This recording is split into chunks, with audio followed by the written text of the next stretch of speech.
Alright, y'all, DJ Hyphen, Jay Moore, Sunday Night Sound Session right now. Very special guest in the building. Introduce yourself, man. What's going on? It's your boy Kid Ink in the building. What's good, man? Not much, man. Chilling right now. You know, got a show later today.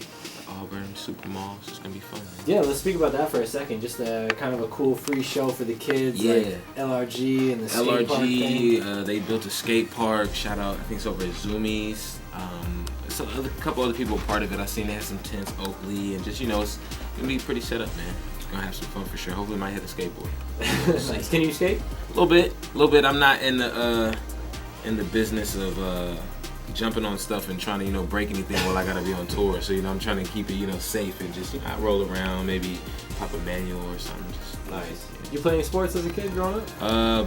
Basketball mainly. Yep. You know, I played football when I was like a bigger kid, and then I got smaller, and then it wasn't really my game no more. Yeah, so basketball was cool for me, heavy hoop dreams, and then, you know, I got tired of waking up every Saturday too.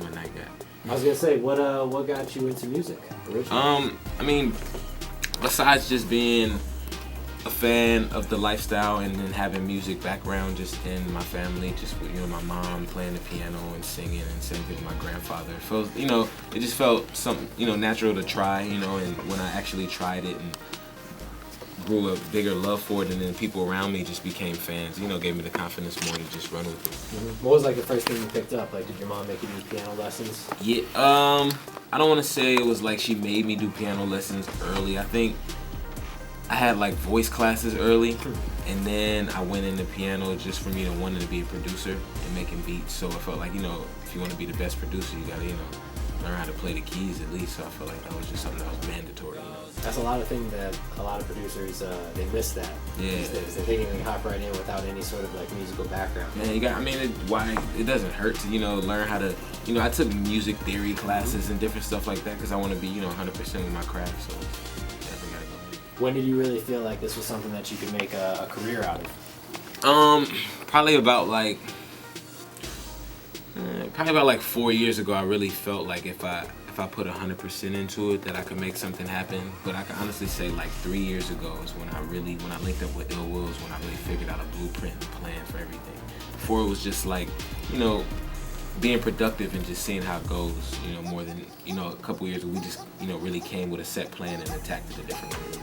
It's interesting you mentioned like a plan. So from the outside, we see just this crazy independent success, you know, starting in your region or in your city and then branching out to your region and then the country and now signing nationally. But you guys actually had, like you said, you sat down and had a plan. Yeah, I mean, I feel like you gotta, you know, pay attention to just, you know, your momentum, to what, you know, the fans are saying, the comments, the feedback. You know, you can't really just get lost into your own agenda in music sometimes, because you gotta understand you're pleasing like the world. You know, once you get those ears, so it's like not just your friends around you.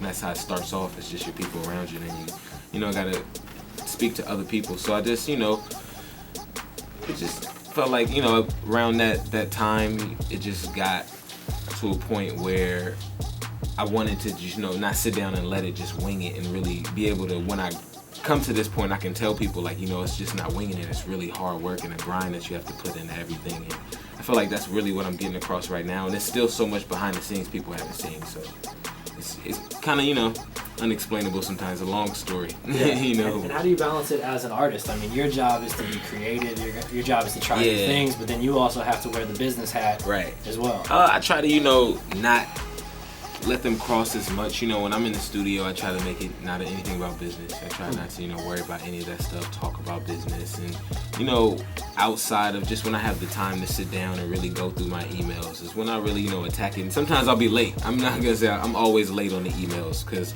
I'm always trying to just focus on other things with just the craft. But, you know, I feel like later on, when I just feel more confident, I'll be a little bit more business savvy. I mean, Ill Will, you know, does a lot of the business side and just gets my opinion on more things. And I just, you know, trust him on that side of things, and he trusts me on the music side of things. Yeah, creatively, what's it like in the studio? Like, do you come prepared with an idea? Do you just come with beats? Like, do you know, how does it all work? For the studio, it could work, you know, two ways. It could work, I could either come in there with just an idea that I thought about before hearing a beat, and then find a beat that kind of fits that vibe. Or, you know, like 99% of the time, I'll just go in with a bunch of beats and just play something, and I try to just do my first, you know, thought in mind, as far as like, if I come up with a melody first, let's try to attack it and then figure out some lyrics. If I come out with some lyrics first, let's try to figure out the melody later and just, let it be natural and organic. Don't want to really force anything, because a lot of my records that I feel like I did in 15 minutes, opposed to ones that I really sat down on and tried to create like something crazy, the ones that were 15 minutes were the biggest records. Really? Got so the like 20 million views. Time of Your Life was one of the quickest records I've recorded in a long time. It was really like, I went in the booth, first record, trying to figure out a single, and it just came, natural. Same thing with I Just Want It All, which is 20 million views on YouTube. It's just sitting in a hotel, heard the beat, and was like, oh, that's a pretty dope idea. Got it just, at the hotel, recorded next time I went to the studio, and it's just, solid like that. It's interesting you mentioned like the YouTube views as success. I mean, I think that speaks to like kind of the new wave, the new technology, right. Like the new era that we're in. Like traditionally it'd be sales, right? Yeah. But now you can literally go to the studio, make something, make a video even the next week, and put it right up on YouTube and get that feedback immediately. I think for me, the thing that opened my eyes to it, because I kind of didn't pay attention to it as much even when I was getting millions of views, I think the thing that opened my eyes was when I was overseas and I did the tour, and I had to just ask people, like, how are you getting familiar with the records? They don't play the records on the radio. You don't really have the same, they don't even really have the same internet. Like, you can't go to the same websites and everything like this, band sites. And the biggest thing that people would say was YouTube. Like, we got to see everything on YouTube. We, watch a, Tiger video and then look at what's on the side and, see other videos. Because, it's the related artists or videos, and you just start clicking stuff and you really just get lost in just finding, different new things. And you can reach all over the world with the views, so that's why I feel like it's definitely important. Yeah, I mean, with our show, Sound Session, we always tell our listeners, like, in 2013, like, there's no excuse not to listen to good music now. Like, you don't have to just hear what's on the radio 100 times a day. Yeah.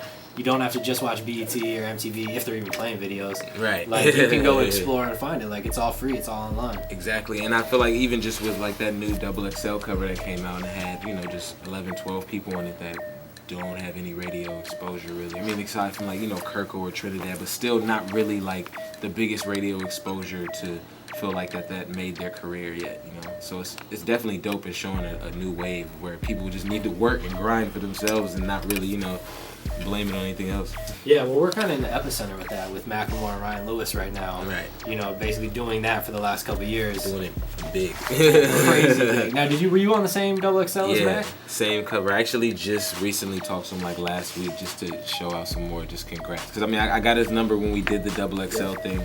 And then I was just sitting back, just watching all the success. And then I thought about it one day. I grabbed my old phone, like, let me see if I still have his number. Hit him up, like, yo, what's good, man? Just congrats on everything. And he hit me back. We had a little small combo, and he said, the same. And hopefully, we get to work on something new when we just have when he has some time more than anything right now. He's, working. I don't know what city he would be in. Yeah, it's crazy. It's like the wildest thing to think that one of the biggest artists in the world is literally like an underground rapper from Seattle. Right. Underground rapper from Seattle, which I can honestly say, when just being there, and I feel like he probably would have been the most just underrated compared to a lot of those other artists who had more of a, building. I could say at that point, I was introduced to him at the XXL thing to where, a lot of the other artists I already knew before that, so it was like I was expecting it more to where it just goes to show, a hard grind can work. Yeah, I remember when that came out, like, obviously everyone in Seattle was, like, super happy that we had Mac on the cover, and then we were looking at Twitter, and, like, no one knew who he was. Like, fans were like, everyone's cool except who's Macklemore? Like, we didn't even know.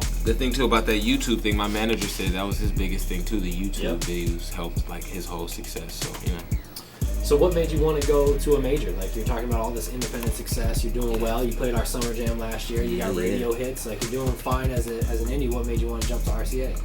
Really just wanting to not repeat, the same year and try to, take it to the next level and not, I'm not one with being just stable and happy with, a certain success. I want to always do better and do better. And I felt like the momentum was just so perfect in order for me to do that, right now, instead of waiting for it. And, I could have easily just waited and stacked more money and independently, because, independent money is good, but at the same time, it's like it's bigger for me musically and what I want to do in the future and in just the next 5 years as a musician is like what I was really looking into more than anything. What's the biggest advantage and disadvantage about being associated with a major? The biggest advantage would be just the, the backing, the exposure, the the steroids that they give you when you walk in somewhere, or it's the cosign. It's like you walk in and it's like, oh, now you're with a major. It's like people give you an entirely different look and eye, when you're with a major label.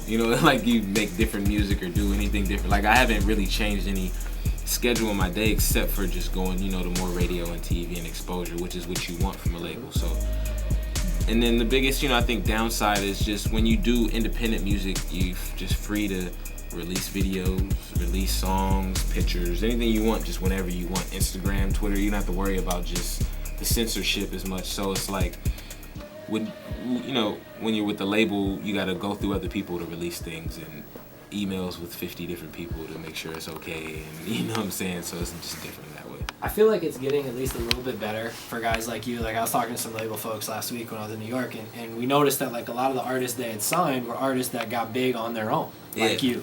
And so previously they were letting these artists get big, and then they were going to the artist and being like, great, good job for you, like now we need you to do this, this, and this. And the artists were like, okay, like I'll try to do it, and then it wouldn't necessarily work.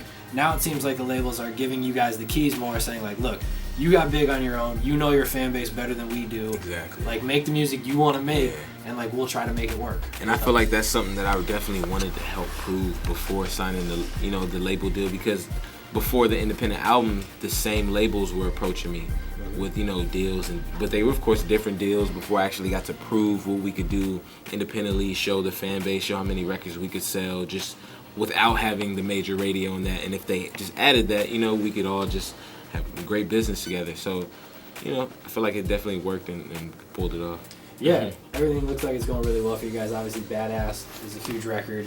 And now that's setting up. You got the EP dropping Tuesday. EP drops Tuesday, man. I'm really excited. I got a bunch of new records on there. I want to just, really my biggest thing aside, because I'm definitely still working on the album, but I always want to have new records for the summer. I feel like the summer is really important. You don't want to miss the summer and, not have anything riding through the summer. It's just a big moment, I feel like. So I want to include with all the shows to perform for my fans and everything like that. So the EP was definitely due before summer started, before the official, summer. And then the album, hopefully before the end of the year, if it, just comes out how I want it to sound. Because I just lost, 6 records from the album, from the EP. Yeah. So, I got to start all over again from that. So these aren't like throwaway records. These aren't just, these are, I'm saying, records that I felt strong about that I just didn't want to wait for, to come out. So.